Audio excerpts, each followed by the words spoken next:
Hola, sóc el Max Lenzel, sóc el dissenyador de l'escenografia de la Corona d'Espines, que podreu veure a la Sala Gran del Teatre Nacional. Per explicar-vos el procés de disseny, primer voldria dir que és una obra que plantegem des de tots els departaments i des de la direcció com una obra d'època, però que és molt contemporània, i tots els meus esforços a l'hora de dissenyar l'escenografia han estat en que no fos un exercici d'arqueologia escènica, sinó que intentar dotar d'un cos contemporani a una obra que parla d'una època,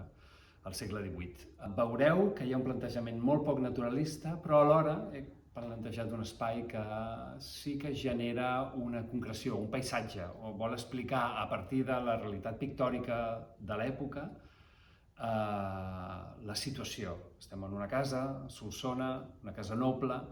a Solsona, al segle XVIII, i d'alguna manera jo el que he plantejat és com si féssim un viatge que us sonarà segurament d'algun exercici en el cinema, però que és com si des d'una situació quasi bé d'un museu descobrim, obrim unes portes i a través de la pintura fem un viatge cap a aquesta època. Això vol dir que el meu espai d'entrada vol explicar una situació més neutra i molt contemporània, molt dels nostres temps, i obrim un tríptic que ens empeny a una immersió a l'època. I tot el que succeeix serà dins d'aquest tríptic, o abraçats per aquest tríptic. 3 peces pictòriques que generen aquest tríptic i que d'alguna manera, així que avança l'obra, especialment en el tercer acte, on el conflicte d'alguna manera explota i es desvetlla,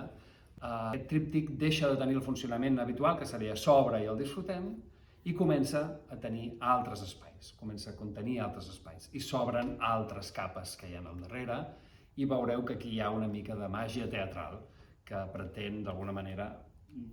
dimensionar-lo i obrir-lo cap a un horitzó molt més enllà, i que crec que